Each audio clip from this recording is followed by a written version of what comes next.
ଅତ୍ୟନ୍ତ ଗୁରୁତ୍ୱପୂର୍ଣ୍ଣ କଥା।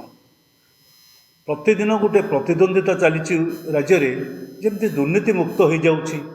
ସବୁ ଲୋକଙ୍କୁ ଦୁର୍ନୀତିମୁକ୍ତ ରାଜ୍ୟଟାକୁ ଦୁର୍ନୀତିମୁକ୍ତ କରିବା ପାଇଁ ଗୋଟେ ସରକାର ଅହରହ ଚିନ୍ତା କରୁଛି ଏବଂ ତତ୍ପର ଅଛି। ବର୍ତ୍ତମାନ ଯେଉଁ ସରକାର ଅଛି ଏହି ପ୍ରକାର ଗୋଟେ ଧାରଣା ସୃଷ୍ଟି କରାଯାଉଛି। ଗୋଟେ ଧାରଣା ସୃଷ୍ଟି କରାଯାଉଛି ଯେ ବିଜେଡ଼ି ବିଜେପି ଭିତରେ ଗୋଟେ ପ୍ରତିଯୋଗିତା ଚାଲିଥିଲା। ସେ 10ଟା ଅଫିସର ସେକେଣ୍ଡ କ୍ଲାସ୍ 2 ଅଫିସରଙ୍କୁ ଗିରଫ କରିଥିଲେ ବା ତାଙ୍କ ବିରୁଦ୍ଧରେ ଆଣିଥିଲେ। ଇଏ 10ଟା କ୍ଲାସ୍ 1 ଅଫିସରଙ୍କୁ ବର୍ତ୍ତମାନ ଧରିଛନ୍ତି, ତାଙ୍କର ଯେଉଁ ଦୁର୍ନୀତି ଟ୍ୟାପ୍ରେ ଧରିଛନ୍ତି। ଏ କଥା ଆପଣମାନେ ପ୍ରତିଦିନ ଆମେ ସମସ୍ତେ ଓଡ଼ିଶାବାସୀ ଦେଖୁଛୁ। କିନ୍ତୁ ଦୁର୍ଭାଗ୍ୟର କଥା, ଆମେ ସମସ୍ତେ ଜାଣିବା ଦରକାର, ଜଣେ ହେଲେ ବି ରାଜନେତା ବିଜୁ ଜନତା ଦଳର ବା ବିଜୁ ଜନତା ଦଳ ସହିତ ସମ୍ପର୍କ ଥିବା ଜଣେ ହିଁ ବ୍ୟକ୍ତି କାହାରିକି ଏପର୍ଯ୍ୟନ୍ତ ଠୋସ୍ ପ୍ରମାଣ ଥିଲେ ମଧ୍ୟ ଭାରତୀୟ ଜନତା ପାର୍ଟିର ଯେଉଁ ସରକାର ଆସିଛି ତାକୁ ତା ଉପରେ କୌଣସି କାର୍ଯ୍ୟାନୁଷ୍ଠାନ ବା ଅନୁସନ୍ଧାନ କରିବାର ଦେଖାଯାଉନାହିଁ। ମୁଁ ଆପଣଙ୍କୁ କେତେ ଗୁଡ଼ିଏ ତଥ୍ୟ ଦେଇ ସାମ୍ନାକୁ ଆଣୁଛି। ଆମ ହାତରେ ଗୋଟିଏ ପହଞ୍ଚିଛି ସମ୍ବାଦ, ପହଞ୍ଚିଛି ଗୋଟିଏ ଇନଫର୍ମେସନ୍। ସେ କଥାଟି ହେଉଛି, ଜଣେ ବ୍ୟକ୍ତି, ଜଣେ ନାମକରା ବ୍ୟକ୍ତି, ଭଲ ଗୋଟେ ସୋର୍ସ ଦେଲା, ତାର ସୋର୍ସ ଉନ୍ମୋଚନ କଲା, ଖୋଜିଲା, ପାଇଲା, କରିକିରି ଦେଲା। ଆମର ଯେଉଁ EOW ତାଙ୍କ ପାଖରେ ଦେଲା, ତାଙ୍କୁ କହିଲା ଯେ ଏଇଗୁଡ଼ିକ ଆମେ ଦେଖିଛୁ। ସିଏ ଅମୁକ ବ୍ୟକ୍ତି ଯାହାଙ୍କ ବିରୁଦ୍ଧରେ ଦିଆଗଲା ସେ ହେଉଛନ୍ତି ବିଜୁ ଜନତା ଦଳର ବିଧାୟକ ଥିଲେ, ଆଜି ବି ଅଛନ୍ତି। ହଁ, ଭଣ୍ଡାରୀ ପୋଖରୀର ବିଧାୟକ ଆଜି ଅଛନ୍ତି। ସେଇ ଯେଉଁ ବ୍ୟକ୍ତିଙ୍କ ବିରୁଦ୍ଧରେ ଏ ଯାହା ଖବର, ସବୁ ଖବର ଗୁଡ଼ିକ ଦିଆଗଲା ପରେ EOW କ'ଣ କଲେ ନା ତାକୁ ପଠାଇଦେଲେ ପୋଲିସ SP ପାଖକୁ, ଯେ ତମେ ଆକୁ ଇନକ୍ୱାରି କରିକି ଦିଅ। ଆପଣ ଦେଖିବେ ସେ ଚିଠି ଦେଲେ 28 ଆପଣଙ୍କର ଅଗଷ୍ଟ 13/8/2025। SP କିଛି କଲେ ନାହିଁ, କୌଣସି ରେଜିଷ୍ଟ୍ରି ବି କଲା ନାହିଁ। ରେଜିଷ୍ଟ୍ରି ଏଇ ଯେଉଁ କେସ୍ର ରେଜିଷ୍ଟ୍ରେସନ୍ ବି କଲା ନାହିଁ। ତାପରେ ପୁଣି ଏକ ଚିଠି ସେ ଦେଲେ ଆପଣଙ୍କର 9/1/26। ଏବେ ଆଜିକି ହେଇଗଲାଣି 10-11 ଦିନ, ଏପର୍ଯ୍ୟନ୍ତ ମଧ୍ୟ କେସ୍ ରେଜିଷ୍ଟ୍ରେସନ୍ ହେଲା ନାହିଁ। ପ୍ରାଇମା ଫେସି ନୁହେଁ, ଅନେକ ତଥ୍ୟ ଅଛି। ସେ ତଥ୍ୟ ଗୁଡ଼ିକ ପ୍ରାମାଣିକ ତଥ୍ୟ ଅଛି।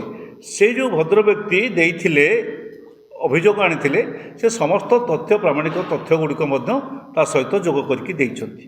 ସମସ୍ତ ତଥ୍ୟ, ସେ କିପରି ଭାବରେ ତାଙ୍କର ଇନକମ୍ ଟ୍ୟାକ୍ସ ସେ ବାରମ୍ବାର ଗତ 12 ବର୍ଷ 14 ବର୍ଷ ଧରିକିରି ଅତି ଅଳ୍ପ ପଇସାର ଇନକମ୍ ଟ୍ୟାକ୍ସ ରିଟର୍ଣ୍ଣ ଦାଖଲ କରିଛନ୍ତି। ଅଥଚ ସେଇ ବ୍ୟକ୍ତି, ଭଦ୍ର ବ୍ୟକ୍ତିଙ୍କର ଯେଉଁ କମ୍ପାନୀ, ବିଭିନ୍ନ ଜାଗାରେ ଦୋକାନ ବଜାର ସବୁ ଯାହା ଖୋଲିଛନ୍ତି, ତାଙ୍କର ଯେଉଁ ଆର୍ଥିକ ବ୍ୟବସ୍ଥା ସ୍ଥିତି ଯଥେଷ୍ଟ ଅଧିକ, ମାନେ କୋଟି କୋଟି ଟଙ୍କାର ବ୍ୟବସ୍ଥା ନିଜ ପାଖରେ ରହିଛି।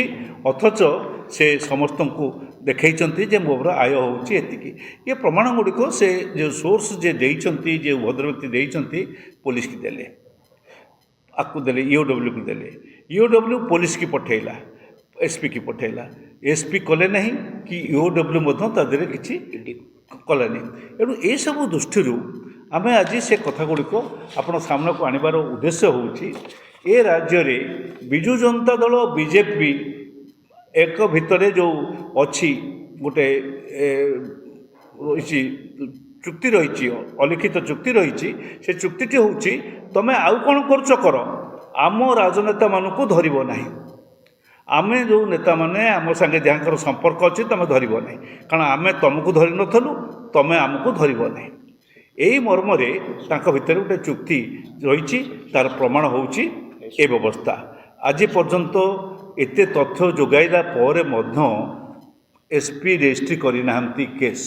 ଆଜି ପର୍ଯ୍ୟନ୍ତ ଏତେ ତଥ୍ୟ ଯୋଗାଇଲା ପରେ ମଧ୍ୟ EOW ଯାହାର କାମ ହେଉଛି, କାରଣ ଆ ଉପରେ ମୁଁ ଆପଣମାନଙ୍କୁ କହିଲି, ଏ ଭଣ୍ଡାରୀ ପୋଖରୀ ନିର୍ବାଚନ ଉପରେ ମଧ୍ୟ ଗୋଟିଏ କେସ୍ ହେଇଛି, ଇଲେକ୍ସନ୍ କେସ୍ ହେଇଛି, ନିର୍ବାଚନ କେସ୍ ହେଇଛି। ସେଥିରେ ମଧ୍ୟ ଏଇ ଭଦ୍ର ବ୍ୟକ୍ତି ଯିଏ ସେ ଶ୍ରୀଯୁକ୍ତ ମଲ୍ଲିକ ଯିଏ MLA ହେଇଛନ୍ତି, ସେ ସତ୍ୟପାଠ କରିଛନ୍ତି। ଅନେକ ଅସତ୍ୟ ତଥ୍ୟ ଦେଇକରି, ମାନେ ତଥ୍ୟ ନାହିଁ, ଭୁଲ ତଥ୍ୟ ଦେଇଛନ୍ତି, ତଥ୍ୟ କମେଇକିରି ଦେଇଛନ୍ତି ସବୁ ବ୍ୟବସ୍ଥା, ଏବଂ ସେଥିରେ ମଧ୍ୟ ସେ କଥା ମଧ୍ୟ ଉଦ୍ଧାର କରାଯାଇଛି। ସୋ ଦୁଇଟା କେସ୍, ଗୋଟେ ହେଉଛି ପୋଲିସ କେସ୍ ଏ ଯେଉଁ ପଇସା ଆତ୍ମସାତ କରିବା କଥା ବା ପଇସା ଆୟ ବହିର୍ଭୁକ୍ତ ସମ୍ପତ୍ତି ଠୁଳ କରିବା କେସ୍, କରପ୍ସନ୍ କେସ୍। ଆଉ ଗୋଟିଏ ହେଉଛି ଯେ ସତ୍ୟପାଠ କରିନଥିବା ବା ଭୁଲ ସତ୍ୟପାଠ କରିଥିବା ମକଦ୍ଦମା ଇଲେକ୍ସନ୍ କମିଶନ ପାଖରେ। ସେ ଯେଉଁ ଇଲେକ୍ସନରେ ଛିଡ଼ା ହେଲା ବେଳେ ଆମେ ସମସ୍ତେ ଗୋଟେ ଯେଉଁ ସତ୍ୟପାଠ କରିଥାଉ ସେ ସତ୍ୟପାଠ ସଠିକ୍ ଭାବରେ କରାଯାଇନି। ଇଏ ସବୁ କେସ୍କୁ ଚପେଇ ଦେବା ପାଇଁକି ଗୋଟେ ଉଦ୍ୟମ ଚାଲିଛି। ବିଜୁ ଜନତା ଦଳ ବିଜେପି ଭିତରେ ଏଇ ସମଝୋତା ହେଇଛି କି ନାହିଁ ଆମେ ଏ ଚିଠି ଆପଣଙ୍କ ପାଖରେ ଦେଖାଉଛୁ। ଚିଫ୍ ସେକ୍ରେଟାରୀ ବା ହୋମ୍ ସେକ୍ରେଟାରୀ ଏ ଚିଠିର ହିସାବ କୈଫତ ଦେବେ ରାଜ୍ୟବାସୀଙ୍କୁ।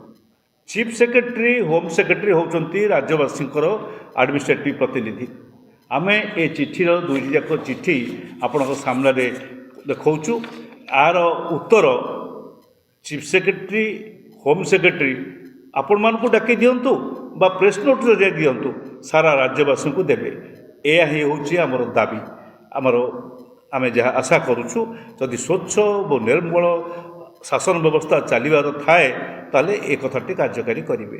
ଅଯଥା ଲୋକଙ୍କୁ ଭୁଲେଇବା ପାଇଁ, ଭଣ୍ଡେଇବା ପାଇଁକି, ମୁହାଁ ବୁଲେଇବା ପାଇଁକି ମିଛ କଥା ପ୍ରତିଦିନ ପ୍ରଚାର କରି ଚାଲିଲେ ଲୋକେ ଅଳ୍ପ ଦିନ ଭିତରେ ଏ ସମସ୍ତ କଥା ଧରିନେବେ। କାରଣ ଏହିପରି ଜଣେ ବ୍ୟକ୍ତିମାନେ ଯେଉଁମାନେ ସୋର୍ସ ଆଣିକି ଦେଉଛନ୍ତି, ଭିତରିଆ ସୋର୍ସ ଖୋଜିକିରି ବାହାର କରୁଛନ୍ତି, ତାଙ୍କୁ ବେଶୀ ଦିନ ହତାଶ ତୁମେ କରିପାରିବ ନାହିଁ, ତାଙ୍କୁ ବେଶୀ ଦିନ ଲୁଚେଇକି ରଖାଯାଇପାରିବ ନାହିଁ। ଏଣୁ ସେହି ଦୃଷ୍ଟିରୁ ଆଜି ଆପଣମାନଙ୍କ ନିକଟରେ ଆମେ ଏହାକୁ ଉପସ୍ଥିତ କରୁଛୁ। ମୁଁ ରଜନୀ ବାବୁ ଆଉ ଟିକେ ତା ଭିତରର ଇଏଟାକୁ ବୁଝେଇ ଦେବେ ଆପଣଙ୍କୁ।